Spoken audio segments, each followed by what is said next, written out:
Namaskar, Rashtra Samvad. Tonight we have a special guest, Dr. Surya Kumar Shukla, Uttar Pradesh सरकार की पूर्व police महानिरीक्षक। हमारा विषय है भारत में घुसपैठ, अवैध घुसपैठ और इसकी समस्याएं। डॉक्टर शुक्ला विशेषज्ञ हैं, बहुत काम किया है इस पर। आइए मिलते हैं आज इस विशेष प्रोग्राम में सूर्य कुमार शुक्ला जी से। डॉक्टर साहब, आपका बहुत बहुत स्वागत है हमारे स्टूडियो में। आपने समय निकाला आज इस बहुत प्रतीक्षित चर्चा पे। जैसा कि आप जान रहे हैं कि आप तो उस पर काम भी कर रहे हैं कि भारत में घुसपैठ की समस्या न केवल बढ़ती जा रही है, ये यहाँ के निवासियों को भी दुख दे रही है और एक चिंतन का विषय भी बनी हुई है राष्ट्र में कि आगे क्या होगा, इस पर कानून क्या है, इस पर आप किस तरह से प्रतिक्रिया देना चाहेंगे? मिश्रा जी, सादर प्रणाम।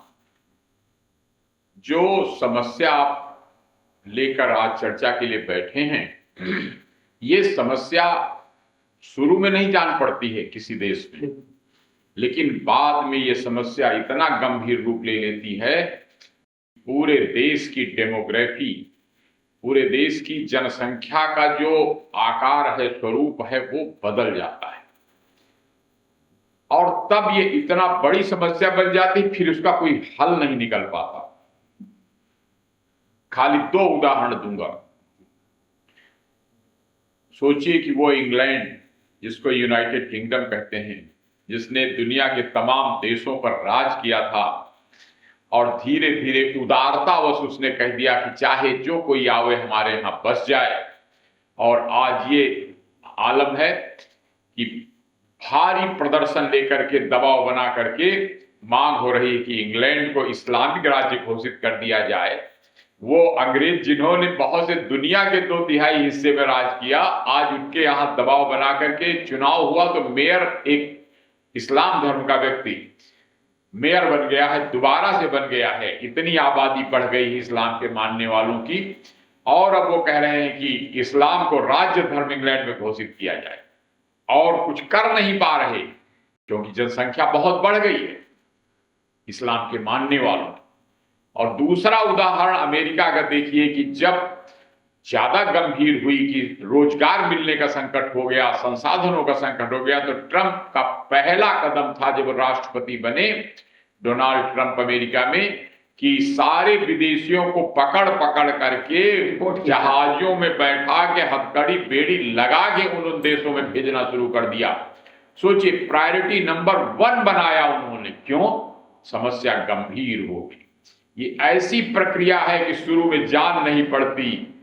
कैंसर की जब तीसरी स्टेज पहुंच जाती है तब पता लगता है कि अरे अब तो कैंसर से जान चली जाएगी। तो जैसे शरीर की हालत होती है कैंसर से, वैसे देश की हालत होती है घुसपैठ। आपने बिल्कुल ठीक कहा। वर्तमान में हमारे जो कानून व्यवस्था आड़े आती है, खासतौर से आइडेंटिफिकेशन, डिपोर्टेशन और जो इमिग्रेंट है, जो घुसपैठिए हैं, उनके विरुद्ध कानून, मानव अधिकार पक्षधर और कुछ रीजनल पार्टियां, जो शायद उनका ये होता है कि मैं अपना वोट बैंक बढ़ा लूं। आपको क्या नहीं लगता कि ये डायरेक्ट चैलेंज है संप्रभुता के लिए और राष्ट्रीय अस्मिता के लिए खतरा भी है? अगर भारत के संदर्भ में ये बात करें तो आप पाएंगे कि सर्वाधिक लोग बर्मा से और बांग्लादेश से भारी संख्या में, अगर आप गूगल करके देखें तो आप पाएंगे लिखा है 7 से 8 करोड़ लोग बर्मा और बांग्लादेश से, जिनको रोहिंग्या कहते हैं और बांग्लादेशी मुस्लिम कहते हैं, वो आ गए हैं भारत में। पहले बौद्धों के साथ उनका टकराव हुआ बर्मा के रखाइन प्रदेश में, और उन्होंने 2000 बौद्धों को मार डाला, और बड़ी अजीब शैली से पीठ में पीछे से छुरा भोंक कर उसी जगह दफन कर देना जहां मारा गया। पता ही नहीं लगा। बौद्ध लोग, गुरु जो होते थे, उनके प्रचार करते थे, वो मारे गए, पता ही नहीं लगा। जब 2000 मारे जा चुके तब पता लगा कौन मारता है इनको, कैसे गायब हो जाते हैं। तब बर्मा की सरकार ने सख्ती के साथ फौज लगाकर इनको बाहर कर दिया। ऐसे हिंसक प्रवृत्ति के लोगों के लिए हमारे यहाँ स्थान नहीं। वो वहां से बांग्लादेश आ गए। वहां काकस बाजार नामक जगह में 5 लाख से ज्यादा लोगों का कैंप बना। बाकी सब इधर उधर छितरा गए और धीरे धीरे जब वहां भी गुजारा नहीं हुआ तो खाना बदोश की तरह आसाम, मेघालय, त्रिपुरा, मणिपुर, पूरे राष्ट्र वहां के रास्तों से होते हुए भारत में आ गए। क्योंकि आपके पास खुला बॉर्डर, मालूम है कितना, 700 किलोमीटर खुला बॉर्डर है बांग्लादेश के साथ अभी भी, जिसमें कोई बॉर्डर नहीं है, कोई दीवार नहीं है, कोई चिन्ह नहीं है। जंगल है, नदियां हैं, नाले हैं, वन हैं। आपका जो बीएसएफ होता है वहां लगाया जाता है। कितना रक्षा करेंगे? 700 किलोमीटर की पहरेदारी 24 घंटे, आसान काम। उसका फायदा उठाकर भारी संख्या में फिर तो ये हालत हुई। आप जानना चाहेंगे कि क्यों इतना आए? हाँ, ये कौन सा प्रेरक है जो ये प्रेरणा देता है कि भाई भारतीय तो कोई कहीं नहीं जाता, गरीबी रेखा के नीचे बहुत से लोग हैं यहाँ, बहुत है, वो भी जा सकते हैं। लेकिन ऐसा कौन सा कारण है जो इतना दुख सह के यहाँ आने के लिए इतनी भारी संख्या में मजबूर करता है? और यही नहीं, वो कौन से सोर्स हैं, वो कौन से उनके हितैषी हैं जो उनको सारा मुहैया कराते? देखिए, यदि मुझे अगर कहीं विदेश में जाना हो तो मैं 2-4 दिन तो मुंह उठाकर देखूंगा कि करूं क्या, न मैं भाषा जानता हूं, अलग से पहचान। ये कैसे होता है संभव? मेरी समझ में नहीं आता। जम्मू तक पहुंच गए। हालत ये हुई कि त्रिपुरा और मणिपुर की तरफ से जो आने वाले, बर्मा से आने वाले जो रोहिंग्या हैं, बड़ी बड़ी ऊंची पहाड़ियों को पार करके, छोटे छोटे बच्चों को, औरतों को लेकर के वो घुसते हैं। अब आकर्षण क्या है? प्रचार हो गया है कि अब भारत में फ्री का खाना सबको मिलता है, बस खाली राशन कार्ड बनवा लेना, फ्री राशन मिलेगा। अस्पतालों में फ्री में डॉक्टर तुमको देखेगा और फ्री में दवाई देगा। तो ये उनके लिए जीवन की 2 मूलभूत जरूरतें, खाना मिल जाए और दवाई मिल जाए बीमार होने पर। रहने के लिए तो इंडिया में इतनी जगहें हैं कि कहीं भी नदी के किनारे डेरा डाल लीजिए, एक पॉलीथीन का छत बनाकर टांग लीजिए, पेड़ों के नीचे जैसे जंगलों में लोग रहते थे उस तरह रह लीजिए। पानी की कमी नहीं है और इससे ज्यादा की उनको आकांक्षा नहीं है। तो चाचू तुम भी आ जाओ, मामू तुम भी आ जाओ, फुफ्फी जान तुम भी आ जाओ। तो मैक्सिमम लोग इस्लाम धर्म के मानने वाले हैं। वो उनको इस आकर्षण के कारण आज की ये हालत है कि जितने भारत के बड़े बड़े शहर हैं वहां सब में आउटस्कर्ट पर बांग्लादेशी और रोहिंग्या मुस्लिम बस गए हैं। और अब उनकी प्लानिंग होने लगी।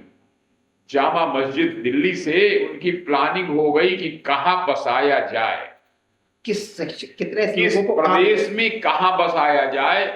और उनकी सोच इस्लाम के विस्तारवादी है, इस्लाम के लिए जिहादी सोच है। वो उन्होंने कहा जहां जहां हिंदू संख्या में ज्यादा हैं और जगह खाली है तो सबसे पहले नजर उत्तराखंड में बसाओ, हिमाचल प्रदेश में बसाओ, कश्मीर में बसाओ, और जहां जहां नदियां हैं नदी के किनारे बसाओ, नालों के किनारे बसाओ, पानी मिल जाए, खाना वो मिल जाएगा राशन कार्ड से। लोकल लोग मजहब के आधार पर उनकी मदद कर देते हैं राशन कार्ड बनवाने में। कोई मस्जिद में जाते हैं वहां दया करके उनको कि हाँ अपने मजहब के लोग हैं, तो मस्जिद से उनको जो लोकल मुस्लिम लीडर्स हैं, सभासद हैं, पार्षद हैं, वो कार्ड बनवाने में सहायता कर देते हैं। यहीं के रहने वाले मैंने देखा, हजारों आधार कार्ड मैंने चेक किए। कुछ भारतीय जनता पार्टी के पार्षद भी होते हैं क्या इस कार्य में भूमिका निभाते हैं? वोट का लालच नेता के लिए ऐसा होता है भाई साहब कि वो यहां हिंदू मुस्लिम की सी बाधाएं पार कर जाता है। ये हमारे वोटर है, हमको वोट देंगे, चलो इनका वोट बनवा दें। सबसे पहले ये बात पैदा होती है आधार कार्ड से। भारत सरकार ने आधार कार्ड बड़ी उदारता से बनाने का नियम किया था। प्राइवेट साइबर कैफे, जन सुविधा केंद्र, जन सेवा केंद्र जिनको कहते हैं, कॉमन सर्विस सेंटर। कोई भी आदमी जाए, अपना अंगूठा उंगलियों का निशान लगावे, आंखों का निशान दे दे, 100 रुपए लेके कंप्यूटर केंद्र वाला आधार कार्ड बना देता। सरकार ने सोचा था कि बहुत बड़ी आबादी है तो प्राइवेट सेक्टर को शामिल किया जाए, तभी बन पाएंगे। उसका नाजायज फायदा इन रोहिंग्या और बांग्लादेशी लोगों ने लिया और आसाम, बंगाल, मणिपुर, त्रिपुरा, वहां का लोकल पता लिख करके कि हम भी यहीं के हैं, हम मोहर तो लगी नहीं आदमी के शरीर में, और बहुत से सीएससी के जो संचालक थे उनको 100 रुपए मिलता, उनसे क्या मतलब। कोई भी आया, लिखा दिया। मैंने देखा तमाम आधार कार्ड में कोई मकान नंबर नहीं, कोई गांव नहीं, खाली ये लिखा केयर ऑफ, तब भी बना दिया केयर ऑफ फला। फादर का नाम नहीं लिखाना चाहते, क्यों, कहीं जांच होगी तो पता लग जाएगा कि इस नाम का तो यहाँ कोई आदमी नहीं था इस गांव में, तो उन्होंने फादर का नाम नहीं लिखाया, मदर का नहीं लिखाया, केयर ऑफ सहीजुद्दीन, गांव का नाम लिख दिया, इस गांव में है, कहां है, कौन सा मकान है, वो नहीं लिखा। आधार कार्ड इस प्रकार से बनते गए कि ये हालत हुई कि बरपेटा जिला आसाम का, नलबारी जिला, जितनी आबादी थी उससे 2.5 गुना ज्यादा आधार कार्ड बन गए।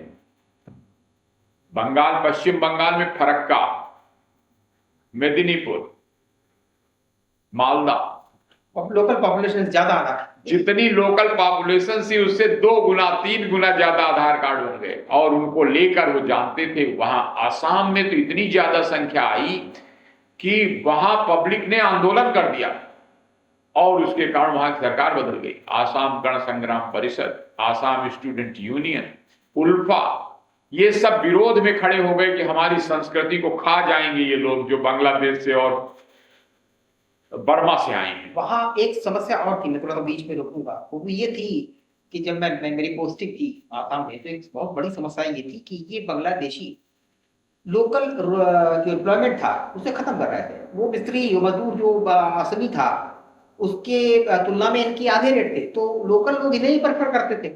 धीरे धीरे करके वहां का लोकल एम्प्लॉयमेंट पे पूरा इनका कब्जा हो गया, खासतौर पे मजदूरी और मिस्त्री और घर में काम करने वाले हो गए। ये माना जाए कि कहीं ना कहीं सिस्टम का फेलियर रहा कि सिस्टम को यही नहीं पता चला कि पॉपुलेशन से ज्यादा आधार कार्ड एक पॉकेट में कैसे बनता है। दूसरी चीज, यूडीआई जैसी संस्था ने पूरा सीआरसी के भरोसे छोड़ दिया कि भाई तुम बगैर एड्रेस के बना, तो ये तो बड़ी खामी रही आपकी। 10 साल से आपकी सरकार है, किसी ने सोचा ही नहीं था भारत सरकार में कि अगर फर्जी लोग विदेशी आकर के आधार कार्ड बनवाने लगेंगे तो क्या होगा। उन्होंने घोषित कर दिया कि आधार कार्ड नागरिकता का प्रमाण नहीं है, लेकिन नागरिकता का प्रमाण क्या है ये व्यवस्था ही नहीं हो पाई, अभी भी शायद नहीं। किस पर छोड़ा गया, वो आधार वोटर कार्ड माना गया कि नागरिकता का प्रमाण है। वोटर कार्ड बनाने की जिम्मेदारी किसको दी गई, ब्लॉक लेवल ऑफिसर, बीएलओ।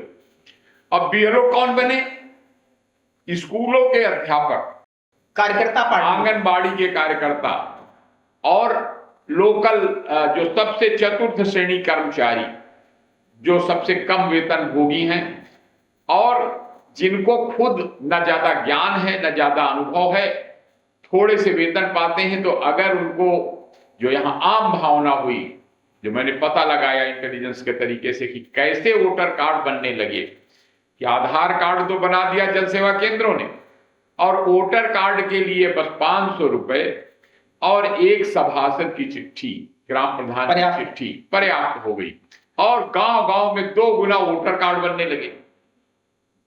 फर्जी जन्म प्रमाण पत्र की जरूरत ये पड़ी कि कई बार बाद में जब थोड़ा सख्ती हुई आधार कार्ड बनाने में, तो हुआ कि जन्म प्रमाण पत्र होना चाहिए। एक एक गांव में 2-2 हजार, 4-4 हजार, क्योंकि कोई भ्रष्टाचार का तो गंभीर परिणाम होता है। कोई कंट्रोल था नहीं उस पर कि 500 रुपए लेकर कौन आधार बनाएगा, कौन जन्म प्रमाण पत्र बना देगा, कौन वोटर कार्ड बना देगा। फिर उस पर यह समस्या हुई कि जो सभासद या ग्राम प्रधान का चुनाव लड़ने वाले हैं, उन्होंने कहा आओ हमको वोट देना, तुम बच जाओ, हम वोटर कार्ड बनवा देते हैं। यानी कि अपने फायदे के लिए लोकतंत्र की इतना बड़ा छेद देश की सुरक्षा में हो गया। और लाखों नहीं करोड़ों की संख्या में लोग आते गए और अंत में ये हुआ कि वो पुणे में भी पहुंच गए, हैदराबाद पहुंच गए, दिल्ली पहुंच गए, गुड़गांव पहुंच गए। आज की हालत में केरल बहुत भारी मात्रा में जा रहे हैं। तो आप तो सपोर्टर भी हैं उनके। अब चिंता हुई कि जैसे आसाम में उनके खिलाफ आंदोलन चला है वैसा ही चल ना जाए, तो क्या किया गया, मुंगेर के पास एक ट्रेनिंग सेंटर खोला गया जिसमें जहां पर बसना है वहां की बोली भाषा सिखाई जाने लगी। हर प्रदेश का रेट निर्धारित हो गया कि बंबई में बसना है तो 2 लाख लाओ, बैकवर्ड एरिया में बसना है तो 50,000 लाओ। तुमको वहां की भाषा सिखाई जाएगी, बोली सिखाई जाएगी, वहां तुमको झोपड़ी बनाकर दी जाएगी। किस लेवल की प्लानिंग हो रही है? और तुम अलग अलग लोगों का अलग अलग स्वार्थ, जो इस्लामी विचार के लोग थे उनका स्वार्थ था इस्लाम को समर्थन देना, जब 30% हो जाना तो कुरान का पालन कराने के लिए जिहाद करने में मदद करना, दूसरे मजहब के लोगों को इस्लाम में कन्वर्ट कराना, ना माने तो कत्ल करना। उनकी तो मुफ्त की वर्कफोर्स है जो, और ये आए थे मजदूरी करने, रोजी रोटी चलाने, लेकिन लालच पैदा हो गया, वोट के लालची लोगों को, नेताओं को लालच हो गया कि हमको वोट देना, हम तुमको वोटर कार्ड बनवा दें। इतनी बड़ी समस्या बन गई। अभी आपने सुना होगा कि बिहार में जब इंटेंसिव रिवीजन हुआ SIR, तो 65 लाख लोग ऐसे निकले जिन्होंने अप्लाई ही नहीं किया जांच के डर से, यानी वो सब बाहरी विदेशी बांग्लादेशी लोग थे। उनको मांगा गया कि आपकी जमीन कहां थी, आपके पापा कहां थे, बाबा कहां थे, मकान कहां था। अब कहां से बताऊं वो तो आए हैं 40 साल की उम्र में। एकाएक वोटर लिस्टों का मिलान हुआ तो पता लगा कि 5 साल पहले जो वोटर लिस्ट थी उसमें एकाएक सैकड़ों की संख्या में, हजारों की संख्या में नाम बढ़ गए।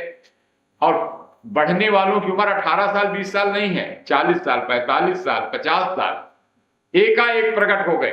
झारखंड में, पश्चिम बंगाल में, आसाम में, जितना भी बांग्लादेश से सटा हुआ इलाका है उतनी ज्यादा संख्या है। एक प्रश्न मेरे दिमाग में भी आया कि ये जो जब आइडेंटिफिकेशन करते हैं, यहाँ पे आपने किसी पॉकेट में किसी को आइडेंटिफाई किया, असम का आधार कार्ड मिला, तो अब क्या प्रक्रिया है? आपको ये लोकल लॉ क्या कहता है, लोकल पुलिस क्या कहती है, इंटेलिजेंस क्या कहती है कि उस आधार कार्ड का वेरिफिकेशन कराएंगे, असम से कैसे कराएंगे, फिर वहां कैसे बना, वहां उसका घर कहाँ था, उसके पिता कौन थे, ये क्या प्रक्रिया हो रही है या कोई चेंज किया है नियमों में अभी इतने सब कियोस्क के बाद? इनके कियोस्क के बाद अब आधार कार्ड के पता परिवर्तन में कुछ सख्ती की गई है। जांच कराई जाएगी सरकारी अमले से, मतलब SDM साहब के मार्फत से लेखपाल प्रमाणित करेगा, पुलिस के माध्यम से थाने के इंचार्ज प्रमाणित करेंगे कि ये व्यक्ति यहाँ का निवासी है, तब आधार बदला जाए, आधार का पता बदला जाए। अब इनमें क्या है कि ये चूंकि वहां आए तो बांग्लादेश से, बर्मा से, लेकिन उस गांव में कभी रहे ही नहीं, केवल रिश्तेदारी या उसके माध्यम से वहां का आधार बनवाया और बाद में आके लखनऊ रहने लगे। लोकल मस्जिद से लिया है कि ये यहाँ रहते हैं, तो वहां पर आकर अपना पता बदलवाने की कोशिश करने लगे, क्योंकि वोटर बनने के लिए आधार में पता बदले तब वोटर कार्ड बने, राशन कार्ड बने। तो उसके लिए इन्होंने लोकल सभासद और प्रधान की मदद ली और करप्शन की मदद ली कि जो बनाने वाले हैं जन्म प्रमाण पत्र वो फर्जी बना दें। और उन्होंने कह दिया कि यहां कार्ड बनाए दे रहे हैं। अभी आपने सुना होगा कि रायबरेली के एक केंद्र से 2000 बने, 2000 कार्ड। अभी कुछ दिन पहले पश्चिमी यूपी के एक जगह से बुलंदशहर में हजारों की संख्या में ये जन्म प्रमाण पत्र बन गए। ये कब की बात है? और बनकर उन्होंने शर्त लगा दी कि यहां रहना मत, कर्नाटक में बताना, इतना विशाल देश है, जन्म स्थान यहां का दिखाना और रहना बंबई में, तो कभी भी जांच होगी तो बहुत कठिन हो जाएगा। क्योंकि प्रदेश, आप जानते हैं अपने यहाँ का जो ढांचा है वो संघीय ढांचा, उसमें प्रदेश सेवाएं और पुलिस सेवाएं प्रदेश सरकार के अंडर में है। तो महाराष्ट्र सरकार में जब चेकिंग होगी तो वो कोई संस्था एक नहीं है, वो आएगा कागज यहाँ के SDM के पास जो प्रदेश सरकार के अंडर में है। अब यहाँ की दूसरी समस्याएं, एक प्रदेश में एक पार्टी की सरकार, दूसरे में दूसरी पार्टी, उनमें आपस में भी प्रतिस्पर्धा, ईर्ष्या है। बंगाल में ममता बनर्जी जी की सरकार है, वहां कोई चेकिंग नहीं हो रही। उन्होंने कहा हम ये योजना लागू ही नहीं करेंगे। बताइए। जो चेकिंग की योजना बनाई गई कि एनआरसी लागू की जाए, आसाम में केवल एनआरसी पूरी हो पाई और उसके परिणाम स्वरूप एक ही काम था एनआरसी में कि कौन आसामी है कौन नहीं। जब चेकिंग हुई तो लाखों की संख्या में लोग आसाम में वहां से बिना बताए भाग गए कि एनआरसी हम नहीं कराएंगे। चलो और जगह एनआरसी गुड़गांव में तो नहीं है, बंबई में नहीं है, केवल आसाम में हो पाई।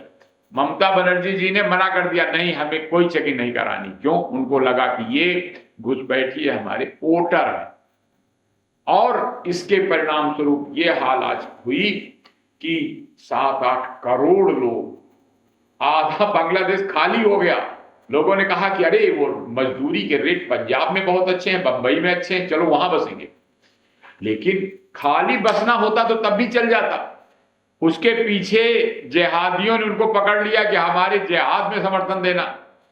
और एक फोर्स और थी, जैसा आप चर्चा कर रहे थे कि ये वहां पर गली गली में ये एक कंसेप्ट है कि चलो हिंदुस्तान चलो, वहां आना फ्री है सरकार। जब जगह हालत ये हुई कि सरकार कोई जगह किराए पर नहीं लिया, लोगों ने आए नदियों के किनारे खाली जगह पड़ी है।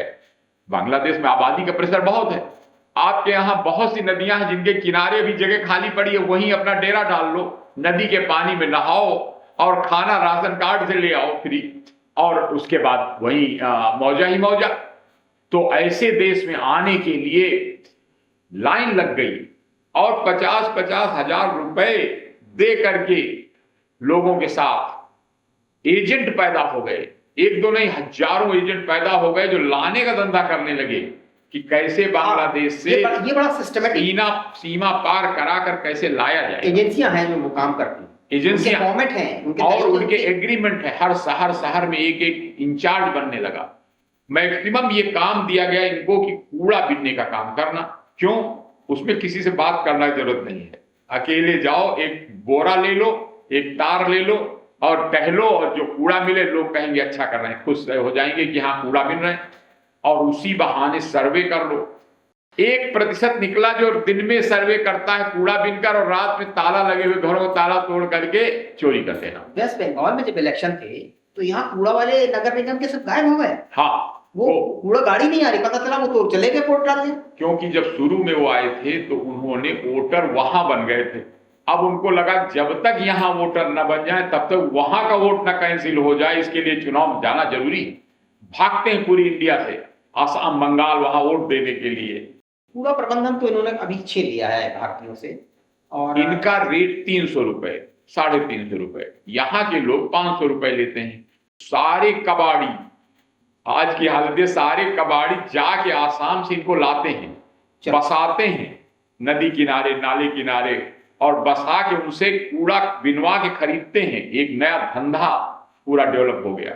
जितनी प्राइवेट एजेंसी नगर निगम की लगी हुई हैं वो इनको रखती हैं। पुराने जमादारों का काम ही छिन गया। अब वो क्या कर रहे हैं, या तो घर खाली बैठे हैं या सब्जी लेके फल लेकर के चौराहे बैठे हैं।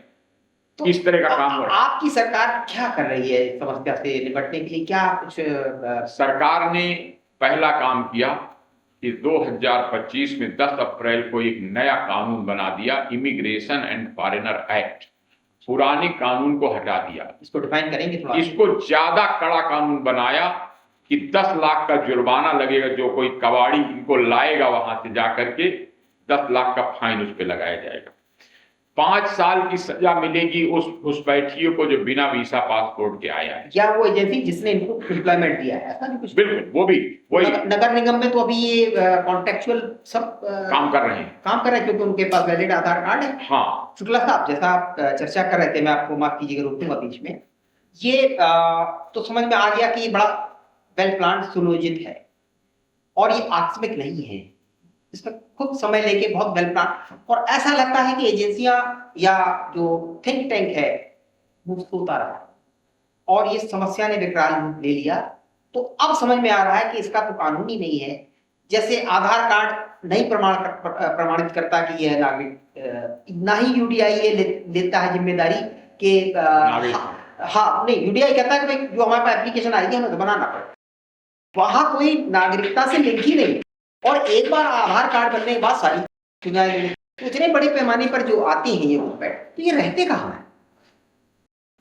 ज्यादातर सरकार की जमीनें, आपने देखा होगा कि रेलवे लाइनों के किनारे भारी मात्रा में झुग्गी झोपड़ी बनी है। अच्छा, आपने क्या ये मैक्सिमम लोग ये सब बांग्लादेशी होते हैं, रेलवे लाइन के किनारे बसते हैं ताकि रेलवे का जो पानी होता है या प्राय वहां पर उसका उपयोग करेंगे, और साथ में अगर ज्यादा सख्ती चेकिंग हो जाए, छापा पड़ने लगे तो रेल में बैठ के भाग लेंगे।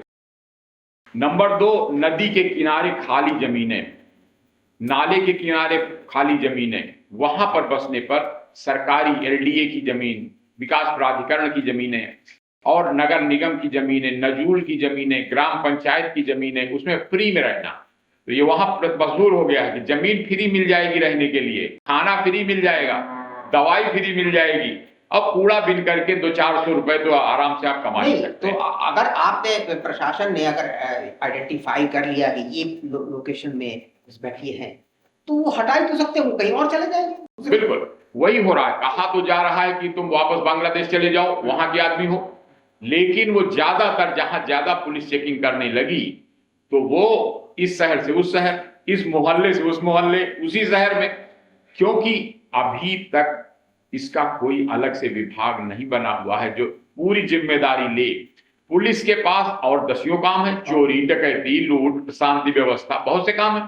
तो पुलिस के लिए बहुत लास्ट प्रायोरिटी होती है, और केंद्र सरकार का कोई विभाग अभी है नहीं जो नागरिकता कंट्रोल करे पूरी तरह। इस विषय में तो सोचना है। इस विषय में उन्होंने जिम्मेदारी डाकखाना विभाग को, इस विषय में उन्होंने जिम्मेदारी दी जनगणना विभाग को। अब जनगणना विभाग और डाकखाने के पास क्या काम कम है? जनगणना में बहुत सीमित स्टाफ है प्रदेश लेवल पर, तो ये कौन है तो अब करे कौन? तो सच बात यह है कि अभी इसको करने के लिए पूरी व्यवस्था नहीं है। अब प्रदेश की सरकारों पर निर्भर करें तो पुलिस आती है, प्रशासन आता है, उनके पास भी बहुत अपने अपने काम हैं, लेकिन अभी फिलहाल ये इंतजाम यही है कि एसडीएम, तहसीलदार, लेखपाल, ये लोग चेक करके बताएंगे कि प्रमाण सही है निवास का या गलत है, और पुलिस उस पर मुकदमा लिखेगी। अब मुकदमा लिखने की हाल सुनिए कि बांग्लादेशी जो घुसपैठी हैं वो चाहते हैं कि हमारे ऊपर मुकदमा लिख दो तो कम से कम तुम्हारी जेल में हमको फ्री खाना, फ्री रहना, फ्री मकान मिलेगा। आपने ठीक कहा। तो वो यही तो पर्पस है इंडिया में रहने का, वहां भूखे मरने के बजाय यहाँ की जेल में रह लें, और बाद में जब जमानत करना हो करो, नहीं ना करो, कम से कम रहने की तो सुविधा हो गई। सोचिए कितना अंतर है कि अभी कानून जो आया उसमें भी यही प्राविधान है कि भाई आप क्या करेंगे, आप गिरफ्तार कर लेंगे। अब गिरफ्तार करके सीधे रिपोर्ट करने की व्यवस्था अभी नहीं है, रिपोर्ट भेजने की व्यवस्था है भारत सरकार, और मुकदमा अगर चला दिया तो वो कई कई साल चलेगा। अब यहां अंतर विरोध की भारत की न्यायपालिका में सजा मिलने कई साल का काम है, तो उसका फायदा मिलता है, तब तक वो और संख्या बढ़ती जाती है। तो ये गंभीर समस्या, अब जरूरत है कि एक ट्रंप सरकार की तरह का एक ऐसा कानून बने कि खाली जांच पड़ताल करके आपको बांध के अपने बॉर्डर भेज दिया जाएगा। अब सख्ती तो हुई है जन्म प्रमाण पत्र बनवाने में और आधार कार्ड में पता बदलवाने में, सख्ती इतनी हुई है कि मैं भारत सरकार के उच्च पद से रिटायर हुआ, मेरा अभी तक जन्म प्रमाण पत्र नहीं बन पाया, मैं स्ट्रगल कर रहा हूँ। मेरे यहाँ जो बांग्लादेशी कूड़ा उठाने वाला आता है वो कूड़े को कूड़ा कहता है, तो समझ में आ जाता है। बिल्कुल, उसके पास सारे कार्ड हैं, तो मैं सोचता हूँ भाई मैं किस देश में रहता हूँ। मेरा इसकी जड़ में है भ्रष्टाचार, और ज्यादा बड़ा नहीं, 500 रुपए, 1000 रुपए लोकल लेकर वो बीएलओ जो है वोटर बना देता है। आपकी सरकार क्या इसको एड्रेस कर रही है? कम से कम 2-4 ऐसे उदाहरण पेश करें कि जिसके हस्ताक्षर से वो बना हो उसको कम से कम सजा मिले, वो जेल जाए, उसकी नौकरी जाए, ऐसा 1-2-4 जगह हो जाए तो कम से कम उसको सख्ती हो, जरूर हो। बिल्कुल, बहुत सही कहा आपने, और बड़ी जरूरत है कि ऐसे मामलों में पकड़कर जांच की जाए, मुकदमा लिखा जाए, कार्रवाई उन पर हो जो इनके मददगार हैं। देखिए आपके लखनऊ से बहुत दूर नहीं है जहां रायबरेली में एक कांड हुआ था, जहां आपने बताया जिस सेंटर पे ये बने थे, मुझे अपडेट दे वहां पर क्या एक्शन हुआ? वहां पर प्राइवेट आदमी के अलावा सरकारी आदमी पर एक्शन होना बहुत जरूरी। उन पर क्या एक्शन हुआ है उसका अगर आपके पास अब यहाँ पर मिश्रा जी बताऊं आपको कि बड़ी दिक्कत क्या है, कार्रवाई करने वाले उसी वर्ग के हैं। वही। यानी कि एक लेखपाल ने या एक सरकारी कर्मचारी ने किया तो वो जांच करना उनका काम है, टेबल पर कर। दूसरे सरकारी कर्मचारी का काम है जो जांच करेगा। तो वो क्या साबित करेगा, मुझे नहीं मालूम था कि ये फर्जी है, मैंने तो इसको सही आदमी समझकर, मैं तो केवल 6 महीने रहा, जो दरख्वास्त आई उसके आधार पर मैंने जन प्रमाण पत्र बना दिए। यानी कि टालना, यानी कोई एक्शन नहीं हुआ, एक्शन केवल उस पर हुआ जो एक आदमी जिसने बनाया, उससे कोई फर्क नहीं। और ऊपर वालों ने कह दिया नीचे से रिपोर्ट आई तो हमें तो मालूम नहीं था, हमने दस्तखत कर दिया। इसका मतलब समस्या एज इट इज है, समस्या अभी गंभीर है और जरूरत है कि इस तरह के, जैसे अब बहुत से लोगों ने स्वीकार थोड़ी किया था कि अमेरिका में ये भारत के घुसपैठिए हैं, पंजाब से गए हैं, कहा नहीं था किसी ने, लेकिन उन्होंने पैक किया और पैक करके बंद करके भेज दिया। तो उसी तरह सख्त कानून बनाना पड़ेगा कि जैसे ही पता लगेगा इनको, अनौपचारिक रूप से अभी ये प्रयास हो रहा है कि उनको कह दिया जाए कि सीधा आप यहां से बांग्लादेश जाइए वापस, नहीं तो आपको गिरफ्तार किया जाएगा, आपको सजा मिलेगी। शुक्ला साहब, कुछ लोग डर जाते हैं, चले जाते हैं, लेकिन अधिकांश के साथ फिर वही बात हो रही है कि पश्चिम बंगाल में रुक जाते हैं। पश्चिम बंगाल मालदा गए तो मालदा से इधर ही रुक गए, क्यों कि वहां की सरकार कह रही है कि ये हमारे वोटर हैं, वो तो क्या करें, नहीं तो पूरे बांग्लादेश को बुला करके बसा लें।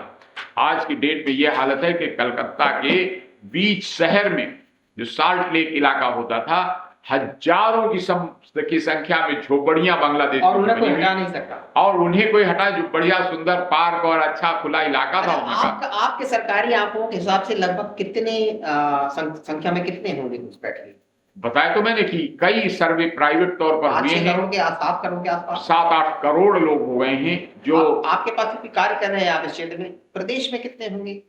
प्रदेश की वही 5वां हिस्सा, लगभग 6वां हिस्सा, यानी कि लगभग एक अनुमान है, कोई अनुमान 75 लाख से 1 करोड़।